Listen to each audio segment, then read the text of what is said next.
Good afternoon. I am Dr. Sheila Caldwell, Southern Illinois University System Vice President for Anti-Racism, Diversity, Equity, and Inclusion. I would like to welcome you to today's conversation of understanding on the future of admissions, SIU response to the recent affirmative action decision. Thank you for joining us for part 2 of our series on the affirmative action decision. If you missed part 1, revisiting race, representation, and equity, please go to the SIU YouTube channel and learn more from our legal scholars. Today, we have academic scholars and admissions experts who will speak about fairness, equity, and the role of affirmative action in the admissions process. I would like to acknowledge our leader, SIU System President, Dr. Dan Mahoney, and thank Project Coordinator Doris Williams, who will receive your questions in the chat during this conversation of understanding. So I repeat, if you have questions for any of our scholars and academic experts, please put your questions in the SIU YouTube channel chat. Also, I would like to thank Mr. Carol Walker, who is providing technical leadership, and he will also be uploading this COU to the SIU System YouTube channel directly after this conversation. So now, if you all could please join me and welcome our panel of experts who have gathered today. Dr. Jeffrey Bergen, he serves as the SIU Carbondale Vice Chancellor for Student Affairs. We also have Dr. Randy Burnside, who is the Director of Med Prep and an Associate Professor, along with Ms. Samantha Ray, SIU Director of Undergraduate Admissions, and last but definitely not least, Dr. Timothy Lewis, Associate Professor in the SIU Department of Political Science. So now we're going to dive into our questions, and the first question will go to Dr. Randy Burnside. How do you personally feel about the recent Supreme Court decision on affirmative action in college admissions? Do you agree with it? Why or why not? Well, I adamantly disagree with it because I believe it is short-sighted and it doesn't account for the pervasiveness of the many forms of legalized inequity that pervaded American society for centuries. And so to think that 50 years of a mixed effort remedy, affirmative action, comes close to equalizing the playing field for millions of Americans is a ridiculous assertion. And I think that that's what the Supreme Court asserted when they said, oh, well, you cannot consider race. When we know that in our society, race is often the first consideration. It is the first consideration and a lasting consideration.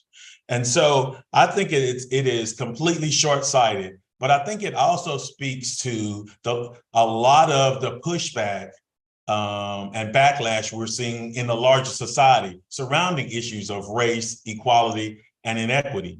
And I think the high court in this country suggesting that those people who are in many ways hate mongering are in some ways correct about us forgetting about our past. You know, there are people who want to whitewash the past, for lack of a better term. I think that this decision emboldens them. And encourages them that they're on the right path and they should continue to do that. And so again, I'm adamantly opposed to this decision. I think it is wrong-headed and it's wrong for us as a country and as a society. Thank you for sharing that. I'm sure there are quite a few people who agree with you on that stance. And Dr. Lewis, if you could share thoughts about that as well. What is your stance on the recent Supreme Court decision? Thank you, Dr. Caldwell, and thank you to the SIU system for continually holding these conversations of understanding. I think it is important that we are continuing the dialogue that will hopefully move us towards the aspiration of being anti-racist. When we think about this decision, we have to understand that affirmative action was an institutional response to institutional racism. You see, in 1961, when President Kennedy started affirmative action with Executive Order 10925. He did so because Black contractors who placed bids for government work were not being considered, even while meeting all the qualifications. So President Kennedy stated, and I quote, "The contractor, which was the US government, will take affirmative action to ensure that applicants are employed and treated fairly during employment without regard to race, creed, color, or national origin," close quote. He institutionalized the policy as a response to institutional racism. However, the ruling of the Supreme Court conveys that institutional racism should not be remedied by institutions or by policies, but it is up to people of color to achieve the same or more than white people while combating implicit bias, racial resentment, aversive racism, cultural bigotry, racial microaggression, stereotype threat, internalized racism, and a host of other things that eventually lead to white supremacy. And all of this is okay, because apparently people of color are so good at running, they can outrun institutional racism. Thank you for that. Can I give some snaps for that? Yeah, no, that was excellent. And I agree with that. The only thing I want to point out that I think so many people forget about affirmative action, when you talked about that they met or exceeded the qualifications, and it's still this mindset that affirmative action was given to unqualified people. And that was just never the case in the origins. It was always Black people who, no matter what they did, they were not going to get a break because of all the things you mentioned: implicit bias, racism, stereotype threat, microaggressions. They were not going to get a chance. And so that's just something that we need to think of. These were qualified people who did not have access to employment opportunities because of racism. And all of that hasn't been eliminated, obviously, today. So with our next question, I would like to turn to Ms. Samantha Ray and ask, do you believe that the Supreme Court decision adequately addresses concerns about fairness and equality in the college admissions process? Yeah, thank you for that question. I think, this whole case is brought forth from our Students for Fair Admissions saying that Harvard is disadvantaging students and they're receiving negative treatment as part of an admissions process at Harvard and UNC, but I would say at Harvard in particular. And they're stating that affirmative action is discriminatory and really violates that equal protection clause.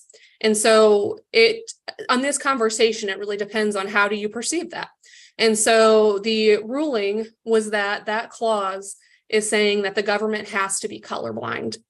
And I think the reality is that our society is not colorblind, and therefore our admissions processes should not be either.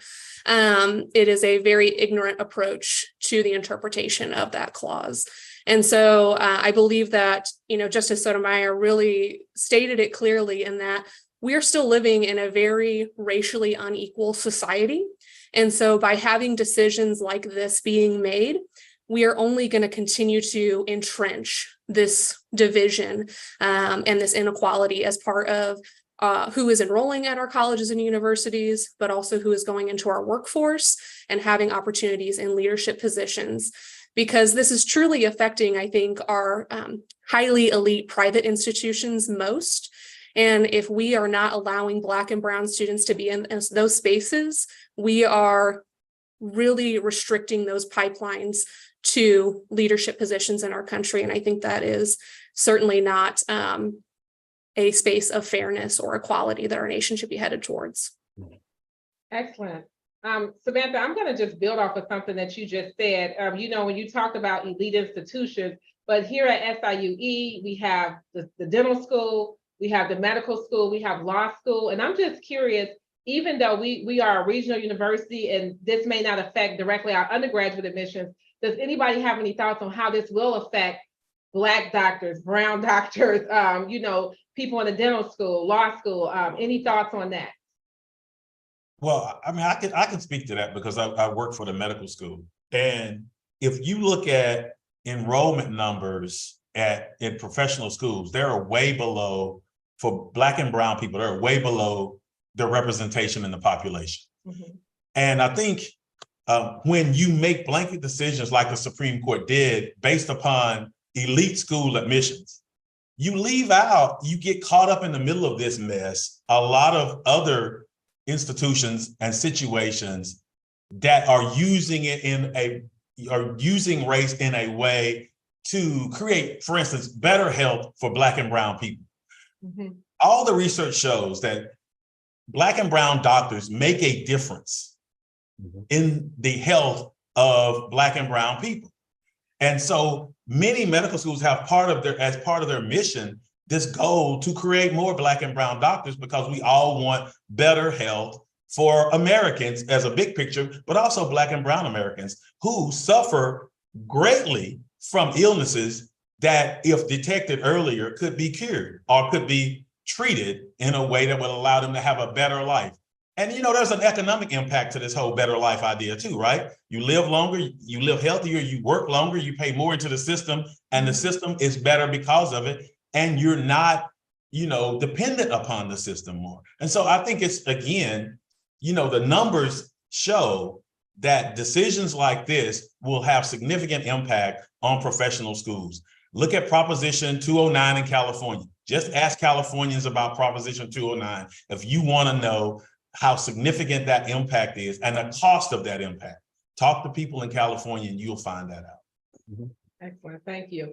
And I appreciate what you said, because although we're talking about admissions, you mentioned that it is going to have a significant financial and social impact on, society, and that these need to stay at the forefront.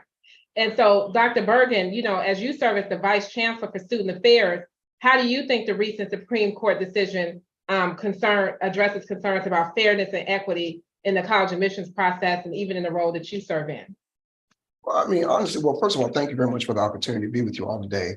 I think that the decision intentionally forgets a history that was built upon unfairness and inequality. I mean, since the beginning of higher education, 1636 in Newtown College, Harvard, it's been about inequality. And so it's almost as if the decision believes in, kind of what came around when President Obama was elected, this post-racial society, that we've reached this point that everyone is now equal. And so therefore we need to get rid of some of these policies. And that's not necessarily the case. And so, even Justice Roberts and Justice Thomas began to talk about color blindness of the Constitution. And Samantha alluded to this: society is not colorblind.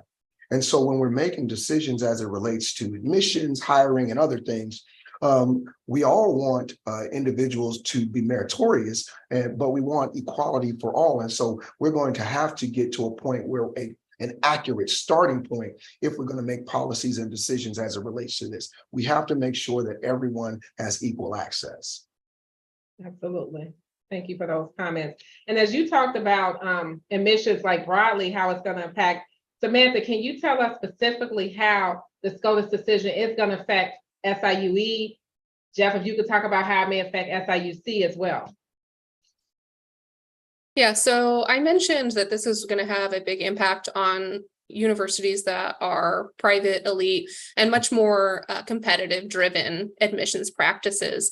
And that is that those universities such as Harvard may say, these are the amount of students that we can enroll for this upcoming fall 2024 class. And within that space, we have several students that are competing for those spots to come into our class. SIUE does not follow that practice. We have a minimum admission criteria, and as long as that criteria is met, we're going to admit that student.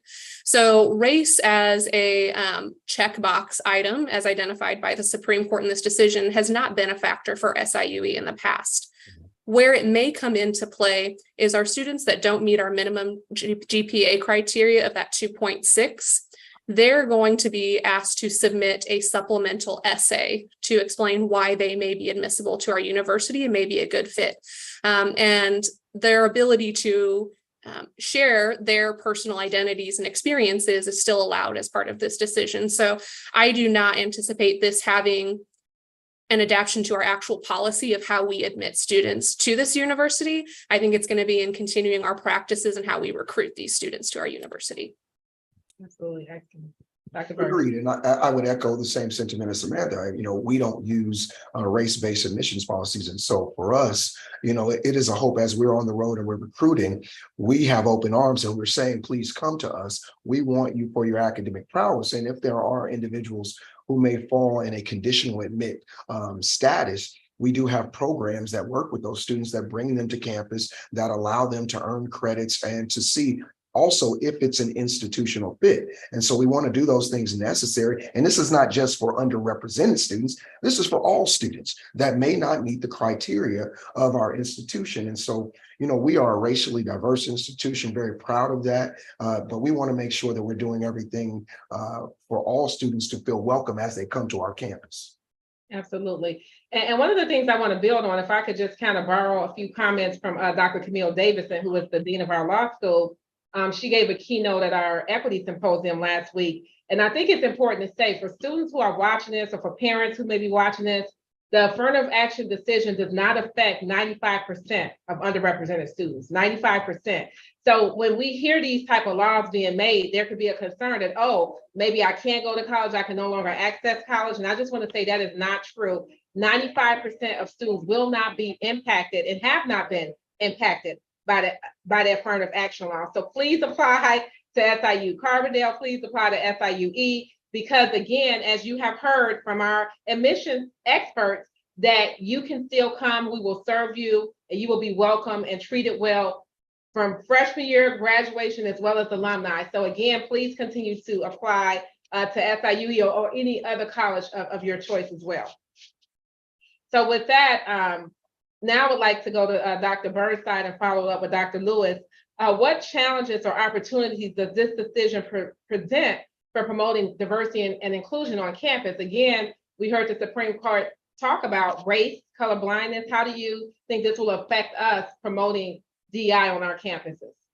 Well, I think, one of the issues, I think that it reinforces the beliefs of some people, students and staff faculty on campuses, that we no longer need to make any efforts to assist diverse students or any efforts in reference to diversity. We need to just let people be people. We're all humans, right? We hear these kinds of sayings all the time. And so I think it reinforces that to some degree. And so it really presents a kind of rise or fall on your own kind of narrative, right? Where, like we shouldn't consider anything other than merit, right? You're here, you deserve it, so make it happen, right? And so, this idea then leads us down this path of not, again, recognizing historical inequities found in underrepresented communities. Many of these institutionalized inequities that African Americans and Latinx people and others that had no control over, right? They were legalized in that sense. And so there's that issue, right? That it really dampens the spirit on some campuses. If we think more globally, I think Illinois is quite a progressive state, but if we think more globally about this, right? That opinion for some states was the green light to, as we saw in the Deep South in states like Florida and Texas, it was the green light to say, we're going to just wipe the slate clean here. We don't want you even talk. You shouldn't even use the word diversity or diverse. You shouldn't even, that shouldn't even be terminology. We shouldn't even have offices named that on our campuses, and we will not fund those types of activities. We have states literally saying that, right? About college campuses. And so there's that part of it. That's a huge challenge. And I'm proud of the state of Illinois for not going down that path, but so many other states have gone down that path. But it does provide us with an opportunity, I think, to promote more allyship and mutual respect by having conversations like these about these kinds of misguided decisions. I think we have to continue, as I think Dr. Lewis mentioned earlier, we have to continue to have these robust conversations about these types of issues to keep them current, to keep them on people's minds, to keep them at the forefront. Because if we just step back and say, okay, we're just going to kind of do what we do on our campus and we're not going to talk about it publicly, I think we do all of us a disservice in doing that. So we have to seek more allyship. We have to have these conversations, and we have to grow to understanding, even in the face of this backlash and pushback that we're seeing right now. Absolutely, could not agree more. Dr. Lewis, what's your take? If I may back up a little to the previous question and then try to flow into answering this question, because I do not believe that this decision has no impact on SIUE policies for admissions. So the SIUE admission policy clearly states that students with a cumulative GPA of 2.6 or a cumulative GPA of 2.0 and an SAT score of 990, or students that rank in the top 10% of their graduating class are automatically admitted. That is the policy. Now, according to an earlier ruling of the Supreme Court, which we call Texas versus Fisher, This is what we call a race-neutral alternative to diversity. Basically, if you meet the qualifications, you are admitted with no consideration of race. This is called a colorblind policy. So on the surface, it appears that the Supreme Court ruling that dismantle affirmative action has no impact on SIUE because our policies are colorblind. But I just like to read to you 2 sentences from Dr. Leanne Bell's chapter on racism and white privilege. She says the following: colorblind ideology purports to not notice race in an effort not to appear racist, asserting that ending discrimination requires merely treating individuals as equally as possible. However, color blindness, by overlooking the enduring ways that race shapes lives, actually reinforces and sustains an unequal status quo. In more direct language, when you fail to even consider race, you create a culture that fails to look at racism. And you cannot create an anti-racist culture without promoting the remedial considerations of race that spawn from a consideration of race and racism to begin with. Thank you. That was a powerful quote. I think it's worth saying, as the Supreme Court now says, race neutral, color blindness, race doesn't matter. I think it's worth saying that we would love it if race didn't matter, but we're not the ones who made race matter in society, right? And so, but now it's like, let's let this go away. And I know Dr. Burnside even mentioned, like, let's forget the history. And we know that there are, I think, 34 states that have passed anti-DEI legislation. So it is this effort to really kind of erase the truth of history and in a lot of ways erase our narrative. So I think, again, we have to think about that's another implication that we have to contend with as we have this law. Another thing that was mentioned in the previous comments was meritocracy. And so Jeff, Dr. Bergen, if you could talk about what do you think the role of meritocracy in college admissions and how does it interact with affirmative action policies? What's the intersection between merit-based and affirmative action policy? Well, I think that it's excellent in theory. That would be nice, but then that really means that we have always been in a place of equality, and we all know that we haven't. And so we have to understand the history, and it's very difficult for me, as I'm sure it is for all of you, to forget the historical and some of the contemporary atrocities of higher education. Obviously, we can look at higher education for what it is from its beginning to its current iteration. HBCUs, for what they are and what they have done and what they continue to do, they were created for a reason. And so when you begin to look at that history and you think about merit as it relates to admissions policies, while we want to make sure that students meet the necessary standards, we cannot forget the history that has taken place. And so institutions have created opportunities, even within policy, to where if a student has not met the criteria, there are, as was mentioned, some sliding scales. There are conditional admissions policies and practices that allow for students to come and get the necessary assistance to, one, see if the institution itself, because that piece of it is not talked about. I think Samantha mentioned it. We need to understand in the admissions process, is the student coming to the institution a good fit for the institution beyond the racial aspect of things or the meritocracy piece? And so if they meet the GPA requirement, they meet the ACT, SAT requirement, they meet service requirement, all of those things are fine. But if they're not even afforded the opportunity to look at the institution because this umbrella or this cloud is hanging over the institution, they won't even know if it's a good fit. And I mean, and Randy said it best, Illinois is a great place to be at this time, but we have to begin to create those processes that intersect with the merit, but also institution fit, our policies and practices for getting students on campus to be able to see if this is the right place for them, making sure that the necessary resources are at all of our institutions, specifically SIUE and SIUC. And as we talk about getting students who have all of the criteria here, whether they have it or they don't have it, or we're working with them. The important piece that we all as institutions have to do, we ask them to come and become acclimated to the institution. We have to make sure that the institutions are acclimated to the students that we're asking to come to the institution. Excellent, thank you.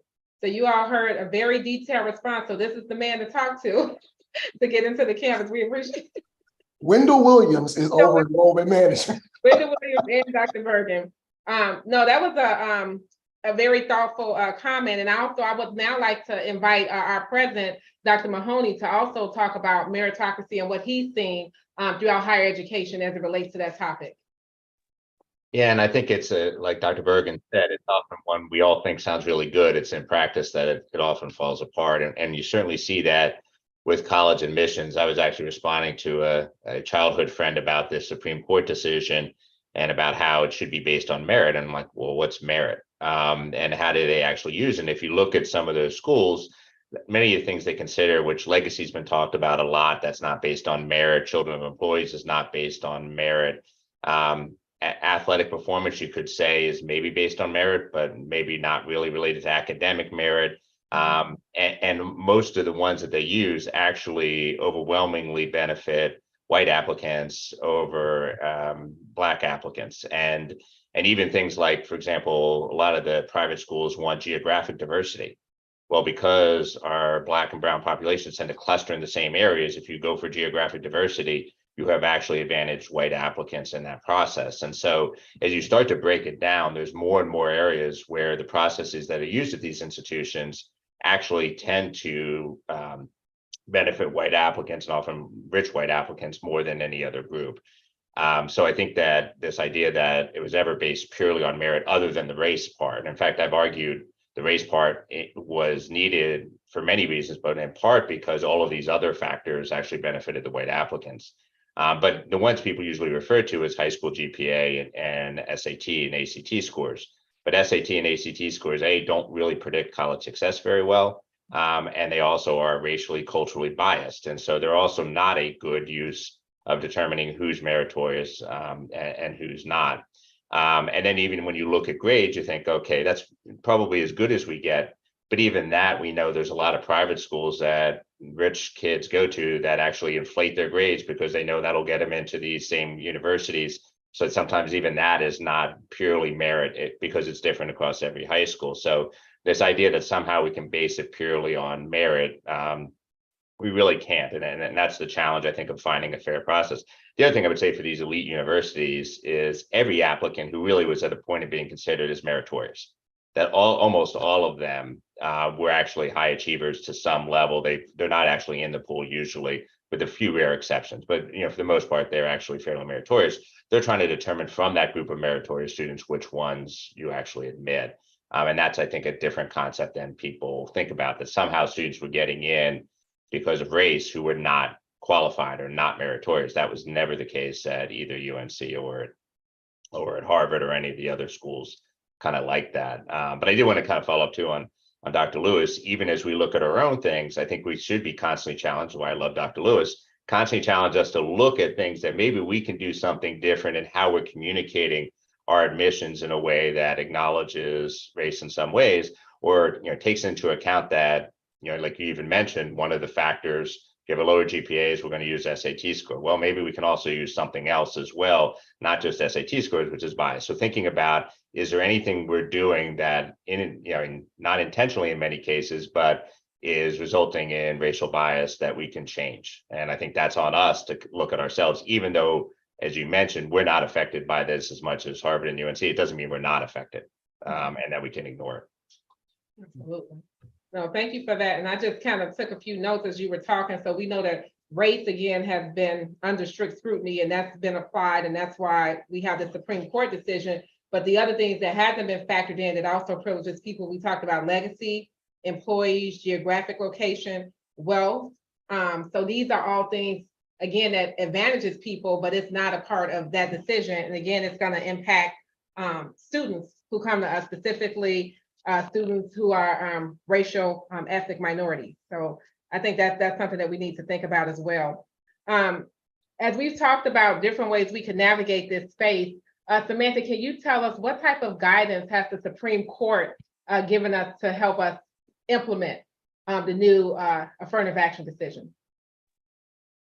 Yeah, so their ruling was that race-conscious admission programs are unlawful. And so, as I mentioned before, this concept of the ability to check a box and say, this is my race or ethnicity, and to use that as a factor, even if it's one of many different factors to make a decision for admission, is no longer lawful. And so, there's these questions of how can students still speak to who they are as individuals in the admissions process is part of this consideration. And so that essay is still, I think, a huge factor for students applying, as well as our admissions office reviewing applications. Students may talk about several things. I think two things that come to mind may be students talking about overcoming adversity presented by their backgrounds, racially or as part of their ethnicity, or even celebrating their backgrounds, racial or ethnically, I think can be part of an admissions essay as part of general admission, or as I mentioned, SIUE as part of an appeal to their admission to the university.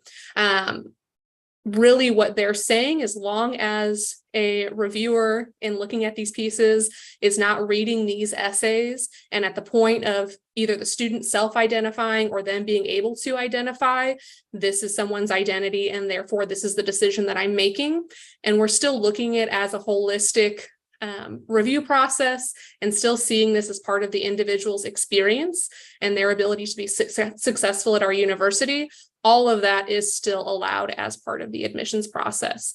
Of course, that can raise, some red flags as far as how do we monitor those things. But I think as far as the actual decision, that is something that universities will still be able to consider as part of the admissions decision. Excellent. Yeah, and I think that's worth repeating, that students who are applying can still talk about their race. So that's not, off limits. You can also talk about how your race has helped you, overcome obstacles and persevere to get to the point where you're even applying for college. So I think that's an important piece. We talked about the Supreme Court, but also the U.S. Department of Education, they've also given guidance as well. Does anybody want to speak to that? I can speak to that because I have some of it right in front of me right now, actually. Great. So the Department of Education, Office of Civil Rights, and the Department of Justice's Educational Opportunity Division came out jointly with some information for colleges. And so I want to mention three things that they talked about. The first was they noted that higher education institutions can continue to collect data from applicants that address race as long as race does not factor in admissions decision. So I think that that's an important clarification. Because I think initially the Supreme Court decision, people were suddenly going, well, don't ask for race or ethnic information. You can't ask that anymore. And the Department of Education says, no, that's not true. You can collect it. You just can't use it in the decision-making process in terms of admission. The next thing they talked about, which I think is important, is colleges and universities are still permitted to use things like race, geographic residency, financial means, socioeconomic status, family background, and parental education levels in recruitment efforts. So you can still use race in recruitment efforts. Now, obviously, if you do that, hopefully you're going to funnel more students with diverse backgrounds into your admissions process. And if you can increase those numbers, you have greater, obviously you have the greater the number going into the process, the greater likelihood you're gonna, get more of those students into seats at your institution. So I think that's important. And the other point that they made was campus programs intended to provide support to underrepresented students are acceptable when open to all students. And so again, this kind of rush to judgment by some of the other states who get rid of offices that help students instead of thinking more holistically about how they can package that help for all students is really disheartening. And the Department of Education wanted to be clear about that in terms of you can do that, but you can't limit access. And I don't think most institutions do limit access, actually. And the access is not limited by the title. I think sometimes students are limited and scared away by the title but they're not limited in the services provided by those offices. I've been in higher education 25 years, and I've never seen that happen. I've never seen an office turn away any student in terms of trying to help them if they're coming in for help. I just don't see that happening in higher ed. And it may happen in places, but I don't see it. And I've seen it in 25 or more years. And so I think that those points are very important when we consider some of those things that we can do that may not be admissions directly, but are well related to admissions, right? And so I think that that's important that they came out with some of those clarifications. No, I would totally agree. So again, like you said, we can continue to use race in our data collection process. We can still track students based on their racial ethnic identity. And then also campus programming as well. And like you said, there's nothing in the law that stops us from recruiting students from ethnic backgrounds. So I appreciate you clarifying that guidance from the Department of Education. And so now I would like to transition, as we've kind of talked about various influences. I would like to ask Dr. Lewis, you already talked about the fallacy of color blindness, period, but what are some of the implications of this decision for the broader social and educational landscape in the United States? So even beyond SIU-C, SIU-E, Med Prep program, what do you consider some of the implications of this affirmative action decision? There are two implications that I want to try to articulate. The first one is that we can rewrite history. And that this is a very dangerous place. So if we back up to what the Supreme Court actually decided in this case, the question before the court was, did the affirmative action policies of Harvard and UNC violate the Equal Protection Clause of the 14th Amendment? Basically, did it discriminate against some people while benefiting other people? And the court decided it did. Unfortunately, the court overlooked, perhaps intentionally, the language of the actual committee that wrote the 14th Amendment. So if we go back in history, we understand that by 1866, the first draft of the 14th Amendment had been out, and that was pushed back, particularly in the southern states. And so the Joint Committee on Reconstruction gave guidance on why they wrote the 14th Amendment. And this is what they say in part. Slavery had been abolished by constitutional amendment, referring to the 13th Amendment. But a large portion of that, and a large portion of that population had become, instead of property, now free men and citizens. Thus, it is impossible to abandon them without securing them their rights as free men and citizens. The entire purpose of the 14th Amendment was to be a race-conscious amendment, drafted in the context that there were now Black people who had experienced some 247 years of chattel slavery, who now needed to be equipped with certain rights and laws. But according to the Supreme Court, we've now reached racial equity, or at least in their minds, racism stops at the border of a college campus, and there's no longer any need to consider it. The Supreme Court's decision becomes even more asinine when you think about the fact that they tried to preemptively answer, how do we quantify racial equity? To which they say, we don't even know if we can. So apparently we've arrived, but we don't know how we got here. And when we got here, we ignored history while we were here. What privilege it must be to sit up and admit that you are ignorant on a subject, yet have the power to make a decision that can impact millions of people without knowing that you are ignorant on the subject that you claim to know about. So I think the Supreme Court decision reminds me of the words of James Baldwin, and this is how I feel. James Baldwin said, to be a Negro in this country and to be relatively conscious is to be in a state of rage almost all of the time. Thank you for those excellent words. And I think you just gave us verbiage to appeal. So we need to basically use that, because that was how you basically broke down the 14th Amendment. Again, a lot of people don't expect us to look at those specific clauses, but you definitely did that. And I think that's something that I haven't heard anybody else necessarily present on. So thank you for sharing that part of history and being very clear about that. Excellent. And I would now like to ask Dr. Bergen, if you can also share from your perspective, what are the implications of this decision? Well, I think, one of the things, and you begin to dissect this, it really speaks to simplistically that one group doesn't have and the other group has, as if one group is benefiting over another, which we know historically is not the case. It's never been that way. And although in higher education, we want to make sure that all things are equal for all students that come to all of our institutions, this situation is really going to have a major impact, in my opinion, on students, underrepresented students going to college overall. We continue to be in conversation since June. You have students across the board who have talked about this whole imposter syndrome. And so they feel unwelcomed and undervalued at other institutions. Now, it is my hope that those individuals at other institutions decide to come to SIUC and SIUE. But it begins to beg the question of, does this college education even matter to some? Those are some of the conversations we're having.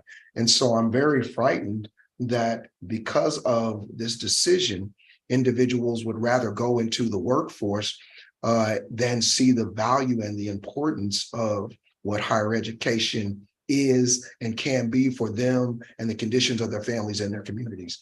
So I'm very nervous about this, but we have a lot of work to do. No, you're exactly right. And in some ways, what you just outlined is that, you know, as we've spent years trying to get more students into the pipeline, that this has really, you know, dismantled that in some ways. And it's going to make all of our jobs a little bit harder, not just saying come to college, but also persuading students that they are worthy to be here and that they're still wanted, because the perception based on the Supreme Court law is that you are not desirable and that maybe you can't, you know, live up to the expectations of fulfilling a degree in higher education. And so now, in addition to all the other things, now we have to go back and persuade students that they actually do belong, that they are worthy, and that they should continue to apply to college. And so that, again, is another hurdle. And I appreciate you highlighting that as well. And so, Samantha, as we talk about some of those implications, what are some of the considerations, people in your role, as you serve as the Director of Undergraduate Admissions, what are some of the things that you're going to keep in mind when you are reviewing and considering the admissions criteria as well as the scholarship criteria based on the recent Supreme Court decision? Yeah, I think that it's important to consider, which I think has been mentioned already, that there are other ways to reach out to these students and to make sure that they know that they have a space on our campus as part of our recruitment efforts. And so not just accepting what we have always done as part of recruitment, but adjusting where we are spending our resources and staffing and engaging with those students as part of the recruitment process and educating students through those steps. So I think that outreach is a huge piece. And I think that, you know, university staff in general need to rely on the priorities of their institutions. So looking at California, I think there, you know, as was mentioned, is a good example of where we could go as a result of this decision. So back in the 90s and even recently after a revote in 2020, they banned affirmative action. They did not wait for this decision to happen. And what happened was the overall enrollment of Black students drastically dropped in the state. And they were able to bounce back, but only after spending $500 million on additional recruitment and outreach efforts. And so it is not enough for any institution, including those that this is going to affect, to just assume that general recruitment practices apply to every single student we're trying to engage with. And, you know, thinking about what are institutional priorities and strategic plans, SIUE is clearly stating that SIUE will increase enrollment of prepared and diverse students. And I think as an admissions officer, it's my responsibility to evaluate the ways that myself and my staff are recruiting to align with those plans and those priorities of not just myself as an individual, but the university as well. Excellent, thank you. And I love that definitive word, will. We will continue to recruit prepared underrepresented students at SIUE, and I'm sure the same at SIUC. Another thing that you said, Samantha, that stood out is you talked about the economic cost of the decisions in other places with affirmative action. And if Dr. Mahoney, if I can put you on the spot, I know that Michigan, I think, did something similar, and they spent how many millions of dollars trying to get them back, and they didn't even get to the number that they were at prior to the law. Yeah, I think they spent about 85 million to go from like 3 or 4% to 6%. And I think before they were at 9 before the law, something like that. I may be slightly off on some of those numbers, but they spent a significant amount of money just to gain a few percentage points, but did not get them back to where they were before. So again, it's been challenging in both California and Michigan and expensive for them to try to even get back to what they had before, which was frankly not sufficient. Didn't mirror the population, even where they were at. So 9% does not represent the African-American population. So again, even at that point, they weren't where they needed to be. And this took them back further. Wow. So now we've just heard a dollar figure of $585 million, and people still haven't been able to achieve the results. So now, in addition to Dr. Lewis' verbiage along with the economic impact, again, I think we are building a case to really reconsider what I like to sometimes call a wicked ruling, because that's what it really is. Jeff, if you can also talk about other considerations that you all are keeping in mind as far as the admissions as well as the scholarship criteria in lieu of the new law. Well, I think, again, one of the things that we've been very fortunate, obviously the SIU Foundation, other donors, other stakeholders have really been pouring into the institution and trying to find private ways to create financial opportunities for students to come to the institution. It is just like SIUE, it is a priority that we are going to recruit students who are qualified to come, and we're not going to shy away from the fact that we are a very diverse institution and we are proud of our diversity. We want to make sure that everyone that comes here, as students, feel a sense of belonging. And so we're going to do everything that we can, and that is the charge of the president, the chancellor, to make sure that we put the necessary resources, time, talent, and treasure toward those initiatives, our strategic plan of working with, partnering with our school districts, any of the agreements that we have within the state and those outside of the state. We're going to do everything possible to get the very best students to SIUC that we possibly can to make our institution the very best that it can be.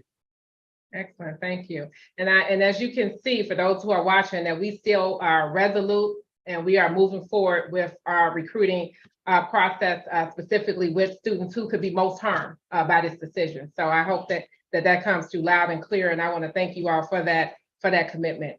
Dr. Lewis, if you can talk about, we've heard different ways that we're going to move forward, but what are some alternative strategies or initiatives that we should be considered to ensure that we move forward with anti-racism, diversity, equity, and inclusion in higher ed? What are some of those strategies to employ? If I can start with detailing a study. So the National Bureau of Economic Research did a study some years ago, in which they sent out fake resumes to job openings. And the resumes were mirrors of each other. The exact same formatting, exact same type font, exact same qualifications. The only differences on the resumes were the names. Some had more what we consider white sounding names, and others had what we consider more ethnic sounding names. The result of the study showed that when you have a white sounding name, you are 50% more likely to get a callback for an interview with a job. And let's apply that same understanding to the admissions process in higher education.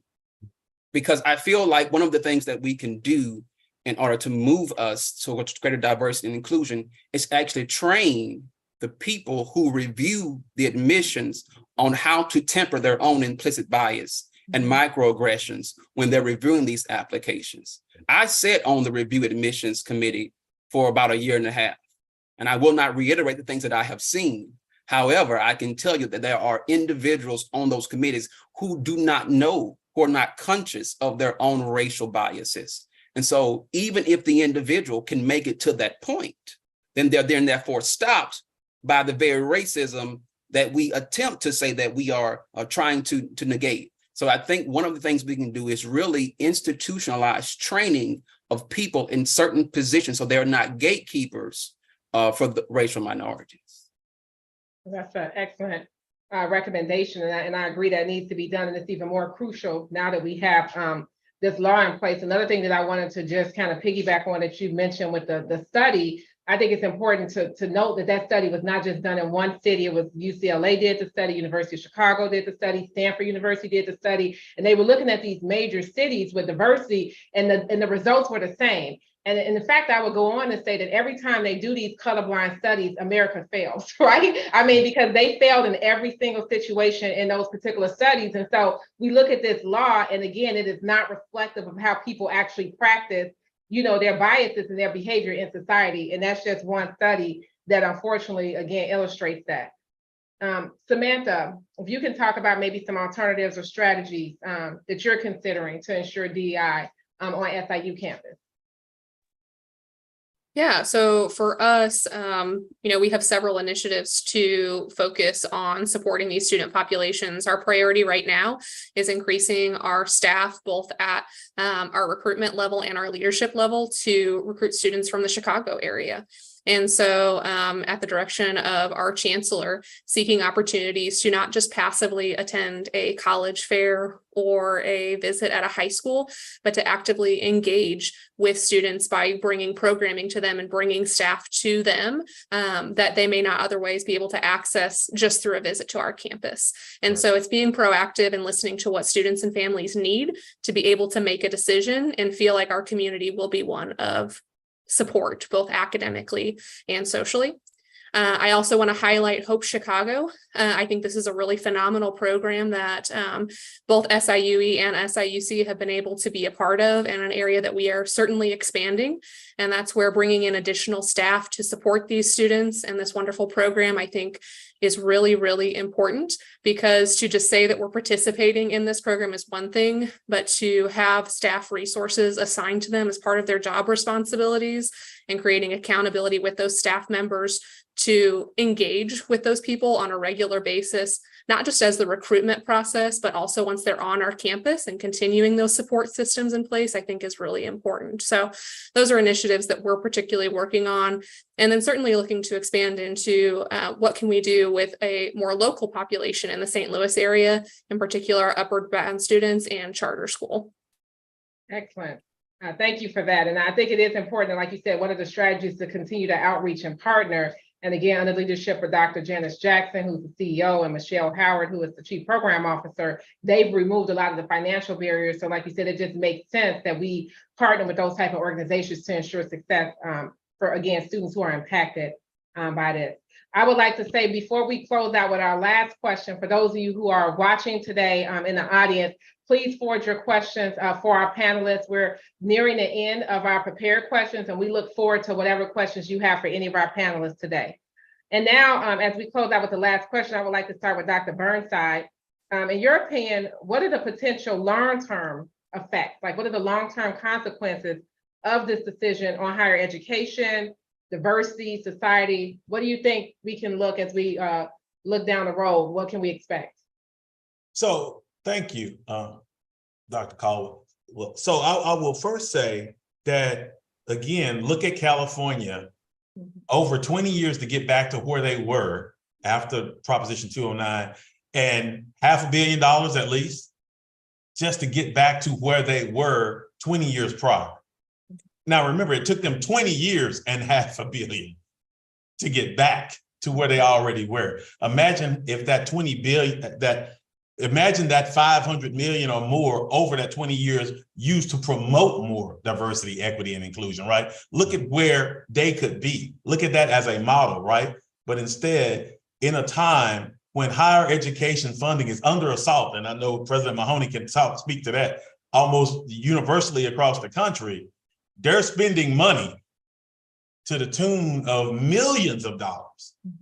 That's where we find ourselves right now in many cases. The other point is, I want to come back to an earlier point about merit and meritocracy, right? Because I think this needs to be said. So at its very root, this idea of merit is that the idea is that individuals that work hard will be rewarded in society, while those that do not will not be rewarded, right? That's at its very root, this idea of meritocracy.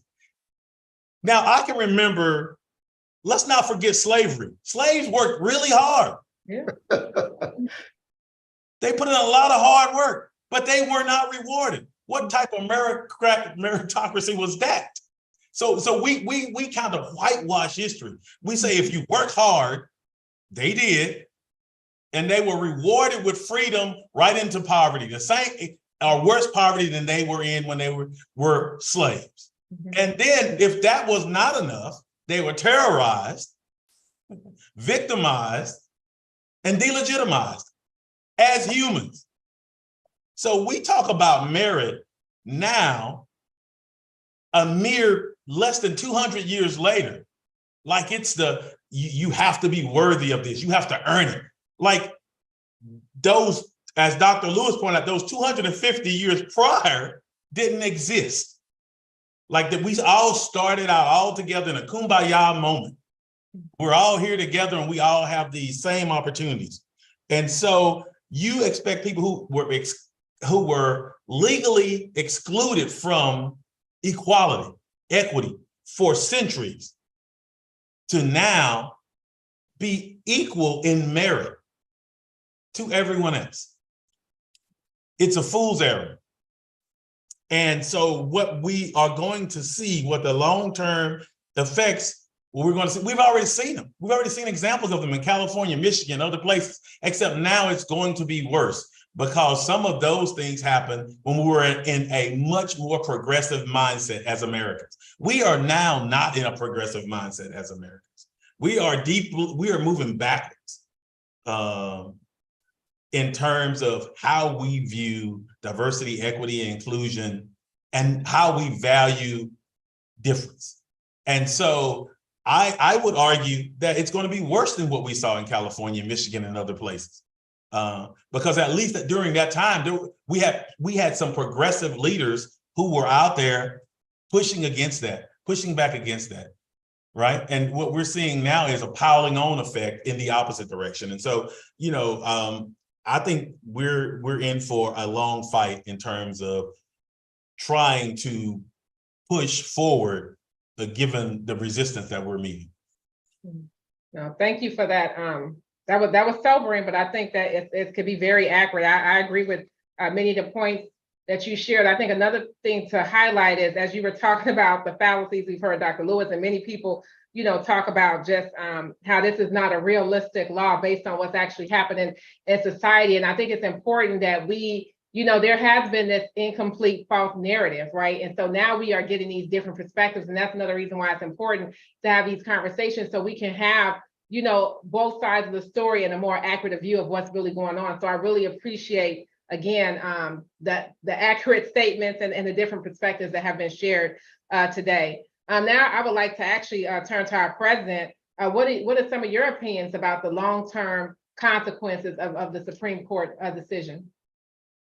Well, I think on top of what Dr. Burnside covered really well of the implications of this specific decision, this clearly will embolden people to go after virtually everything race related. And I think that is probably for a lot of us one of the biggest concerns. I appreciate the Department of Education's clarification on some things, but if some of those things are challenged and go away, that makes it really, really difficult for us to do the work that we want to do. If they started attacking programs we do that create a sense of belonging for students, or they attack all kinds of other things that we're doing, that makes it much more challenging. So that is probably one of my big concerns, frankly, is that this is going to get us stuck in a lot of lawsuits, some of which we may win, but still we'll be stuck kind of fighting for things that we shouldn't really have to fight for. And I think that's discouraging, but I think that's probably to some degree we expect that to come. We've already seen it since the decision. There's been additional cases filed. So I think that's one of the real challenges. I think one of the things that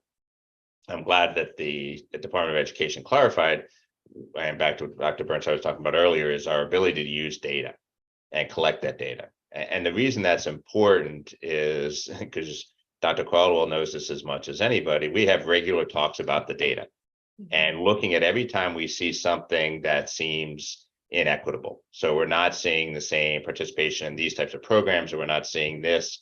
Without that data, it's much harder to identify where systemic racism exists.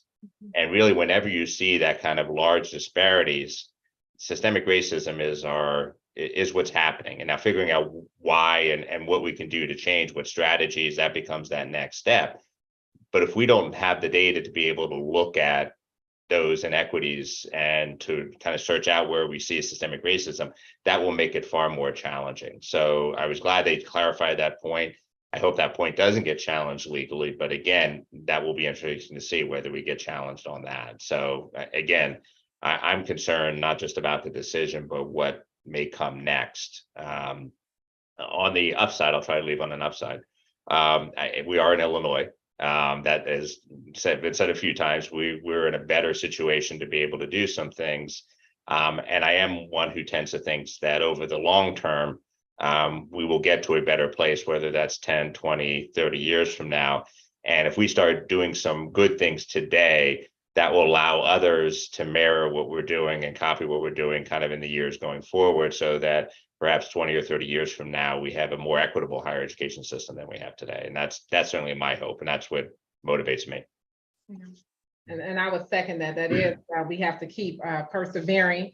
But I also heard you say, and kind of similar to what Dr. Burnside said, you mentioned like this could be just the first domino, right? And it's going to have an effect. And so again, we all have to pay attention and be ready to resist, these laws that are coming down the pipeline that's going to really decrease the work or turn back the hands of time, because we've had our ancestors, civil rights leaders, so many people before them who fought, and we're seeing right before our eyes us losing rights, and we can't continue to sit by and let that happen.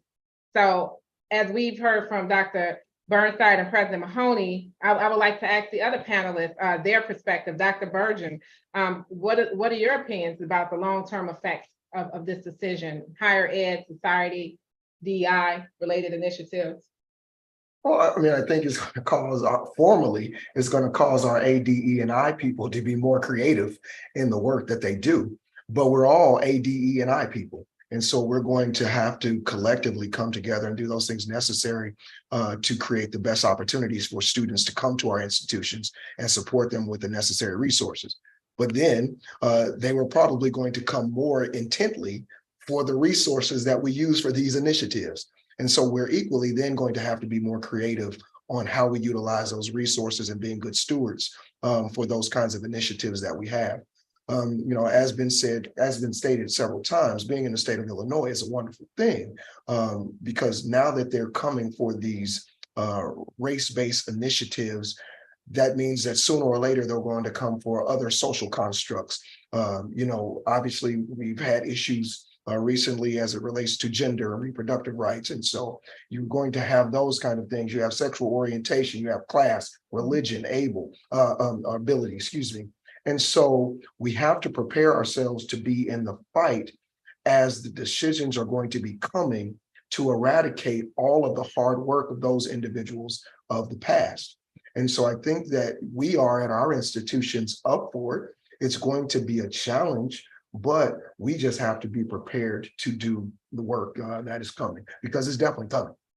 Yeah, that's exactly right. No, thank you. We got to roll up our sleeves. I keep hearing you say that even with creativity, it's going to take more effort and more work for us to really have the gains that we had, prior to this decision. So that's a good reminder for all of us. Thank you for that. Now, Samantha, Ms. Ray, how are your thoughts on that as well? Just the long-term implications. Yeah, I think, in addition to this affirmative action policy being in place to repair those injustices that Black individuals and other minorities have suffered because of our nation's history with systemic racism and how that impacts our higher education policies, there was a justification within the Supreme Court that it is also to support the benefit of all students through having a diverse educational experience, because it is shown that students learn better from each other whenever they are brought together with people that have different backgrounds from them. So I think that's an important thing to keep in mind and to acknowledge that this is going to affect every single one of our students. Mm-hmm. And so, first and foremost, we're going to see, I think that campuses, especially those elite and private institutions, are going to be less Black and brown. And you are going to see more Asian and white students on those campus. And that's going to reshape the education of not just those students that are on campus, like not able to come to the campus, but that are on the campus as well. And that's going to start next year. And so where those impacts are going to be taking place. I think, like has been mentioned by several people, is we need to acknowledge ways that we can adjust what we're doing as part of the recruitment, but also as part of the retention practices to ensure that we can still create diverse educational experiences at our institutions. And I think that, as I mentioned earlier, we're going to see this play out long-term in who is hiring and what people are able to get into leadership positions in businesses and in spaces across America. Because if we're reducing this pipeline of Black and Brown students to have these types of educational experiences, we're going to see that played out in the long term in actual careers and where people have access to those spaces. So I just think that, not to try and, again, end my comments on a negative note here, but I think there's a lot of space where I'm not seeing a lot of positives coming out of this decision. And it's really going to be the responsibility of every single person from the point of admission to graduation to step up and figure out ways that we can adjust what we are doing currently and maintaining the best practices that we have to, as Dr. Mahoney said, really be an example for other universities. Excellent. A couple of things I appreciate. One of the things that you've highlighted is just the benefits of diversity. It's been undeniable about how students benefit from a diverse classroom environment. They benefit from diversity inside the classroom as well as diversity in front of the classroom. And so when you talk about that career pipeline too, how is the world of work now going to look as we deprive people of opportunity? So again, that's another implication that we have to be mindful of and tend to, that really can change the complexion of the workforce and the work that we do as well in certain particular fields. So I appreciate you sharing that insight. And last but not least, I thought it would be good to have the professor give his comments on just how you perceive those long-term implications of this decision. In most conversations about race, there are what we call knee-jerk reactions, because people are eager to declare themselves as not being racist and that they are not the ambassadors of racism. Not only are those knee-jerk reactions legitimized by this decision, because apparently we've arrived, but this decision legitimizes the racial disparities that exist in higher education and that exist in society. And society, according to the Supreme Court, should be perfectly okay with those disparities. Mm-hmm. So when we observe that Black students are suffering from high DFW rates, it's not the fault of a faulty syllabus, it's that they are unintellectual as students. When professors of color don't get tenure, it's because their research wasn't rigorous as their white counterparts. Mm-hmm. In society, when Black women die in childbirth, it was because they made individualized choices of poor prenatal care. In society, when a Black home is underappraised, that's just part of the market practices. And when Black people are lynched at the hands of Nazi cops, it's because they didn't comply. This decision puts the burden of racism back on the victims of racism. I'll end with a quote from James Baldwin. He says, "I don't know what most white people in this country feel, but I can conclude what they feel by the state of their institutions." Yeah. Thank you for those comments. As you keep quoting James Baldwin, as I think about this decision, he's one of my favorites too. But one of the quotes that I often refer back to him when he says, not everything that is faith can be changed, but nothing can be changed until it's faith. And here we have a Supreme Court who has ignored how, again, to go to your comments, Dr. Lewis, how race has negatively impacted so many people in this country. As you talk specifically about African Americans, we have Hispanic students, we have disabled, it's just so many people who have suffered. And as you talked about all the lies, that's the word I would use, all the lies that have been used to justify our oppression when we're being oppressed. That's another thing that we have to, again, pay attention to, because there's a lot of schemes, right, that are happening. And if we can't look through those lies, then we will fall victim to that as well. And again, internalize even more so the racism that has been heaped upon us for generations. So I appreciate those closing comments. Before we get to the questions, I personally want to give you guys a round of applause. I have learned so much from you all, and I really appreciate the expertise that was shared today. So one of the questions that we have, I do want to shout out to our SIU student trustee, Lauren Harris. She was going to join us today. Unfortunately, she fell ill, so if we could just send her prayers and good vibes so she can have a full recovery. But our question relates to that. What are students, particularly students of color, saying about the Supreme Court ruling? Do they seem informed about the ruling? So as we kind of interact with students on our campus, what has been the feedback and what are some of the concerns they have about this decision? Because again, it's directly impacting them. Well, I guess I'll tackle that, and as I alluded to earlier, several students, when the decision came out, well, I can't go and we're not going to be able to recruit more underrepresented students, especially African Americans. And so we did have to have some conversations to lay the groundwork and just listen first. But, then, the president and the chancellor sent out system-wide and university-wide statements that kind of gave a little clarity as to what SIU's stance was as it related to the decision. So that it really helped. But there was still this notion, this emotional and mental emotion about imposter syndrome. And so I talked about that and the reality of, no, you are more than enough. That's one of the things that we keep saying. You are more than enough. You deserve to be here. You are talented. And we are going to do everything that we can to make you successful. But, that's a hard pill to swallow for, our traditional students. Maybe our non-traditional and adult learners may have a better understanding of it. But it's really been a conversation worth having for our undergraduate population as to what the policies are, what this means for our institution specifically, and what are the resources that we have to make sure that we recruit students, retain students, and graduate students at SIU. Excellent, thank you. Dr. Bergen, every time you make comments, I'm like, that's more work. But it's all good work, right? Because as you talk about, now a part of our job is that we're going to have to be more affirming, even more so, right? And we have to make sure that we're paying attention to our students, because that imposter syndrome is real for students to feel like they don't belong. One of the things I like to tell students, if we accept you, it's because we 100% believe you're going to graduate. And so students need to know that if we accept you on our campuses at SIUE, at SIUC, that means that we 100% believe that you are thoroughly equipped to be successful and to cross the finish line, to graduate. And so again, we need to have more of those conversations now that we know that students are feeling that way. So I appreciate you sharing that. Go ahead.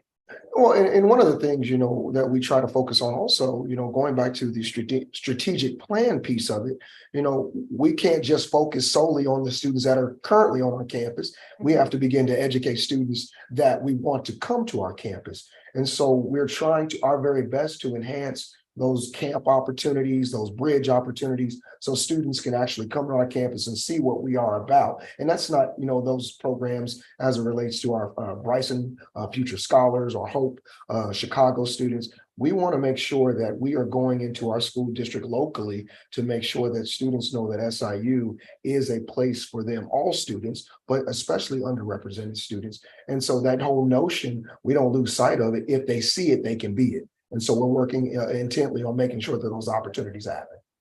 Absolutely. And as you talk about that, Dr. Bergen, I do want to just shout out SIUC for having one of the few colleges in the whole state to have growth as far as all students coming to SIUC and specifically students of color. So I think as we talk about we need more students, you all have proven that with the way you have recruited and reached out to those students. And so again, I just want to mention that's worthy of invitation. As we talk about students being successful, I want to highlight SIUE.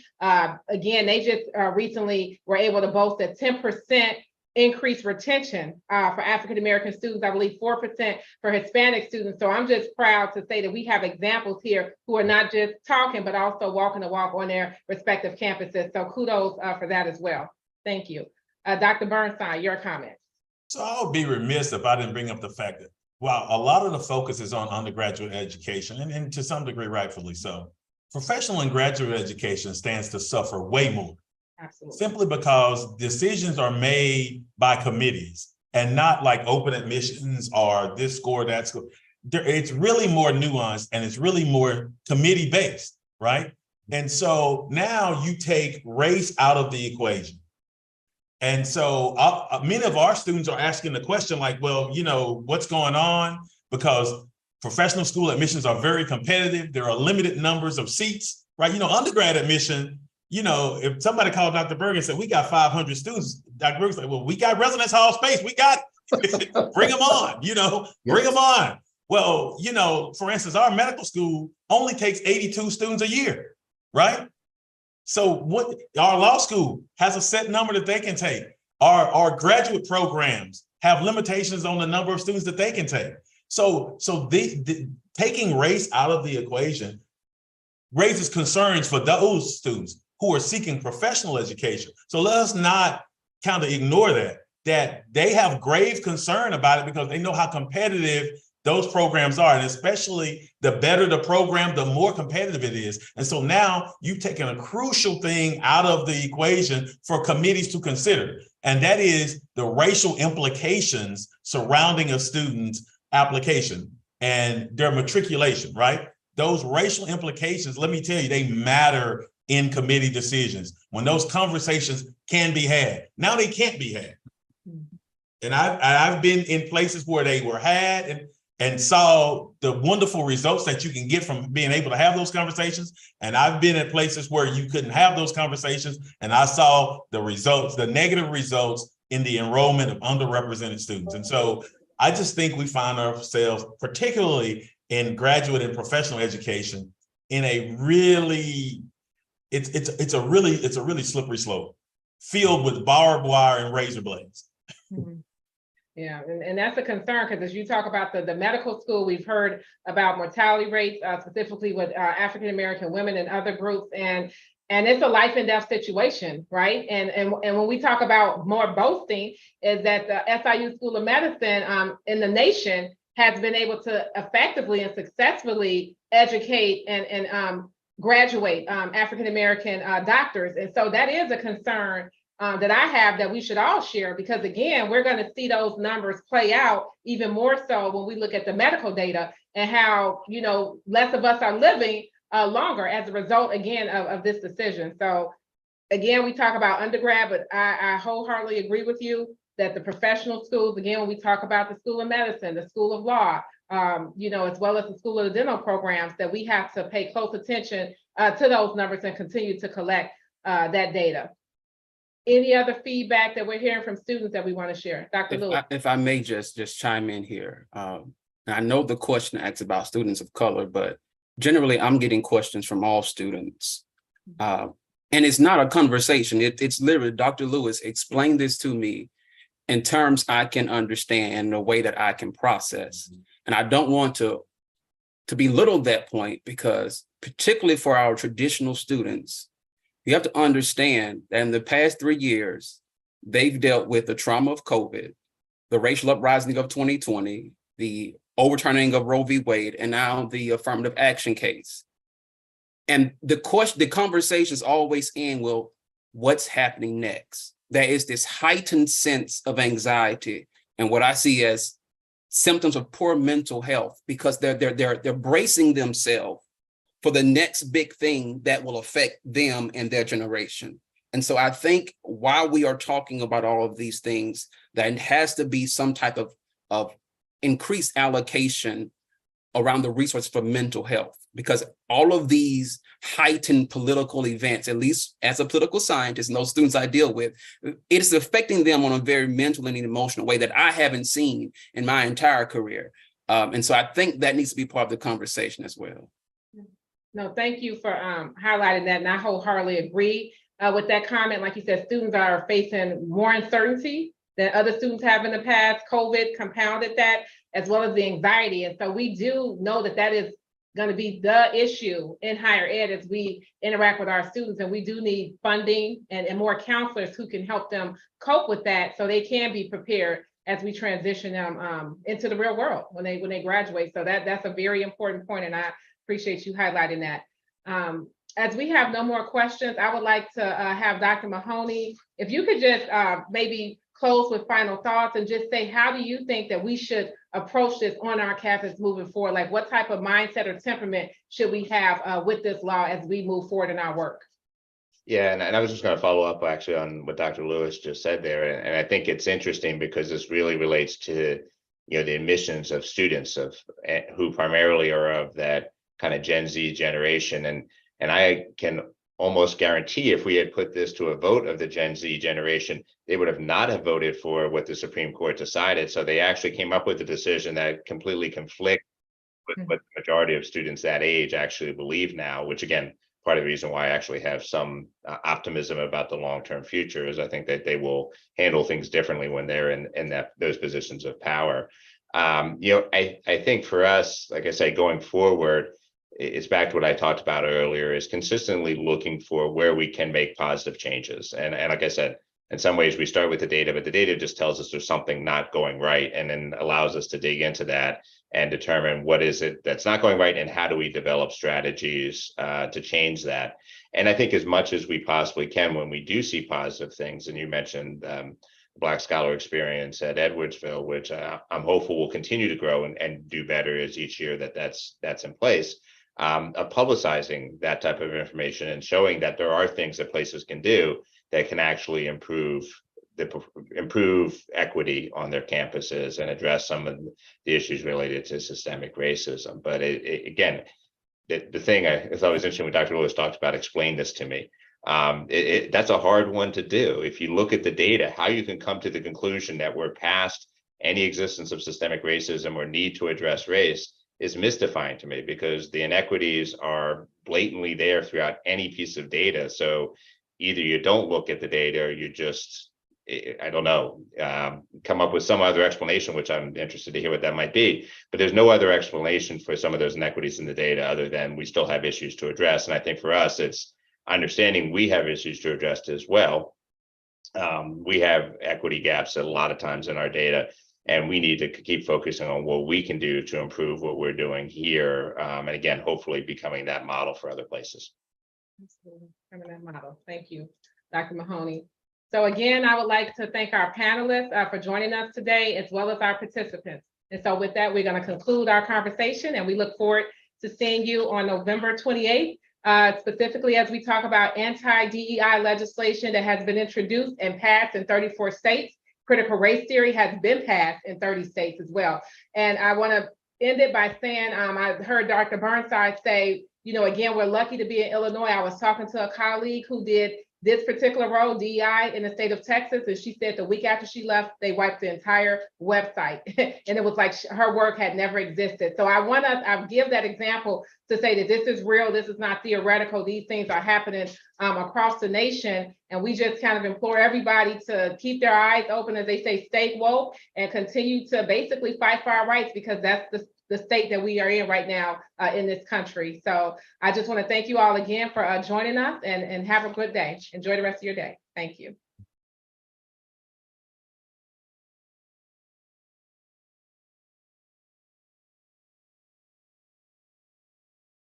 Carol.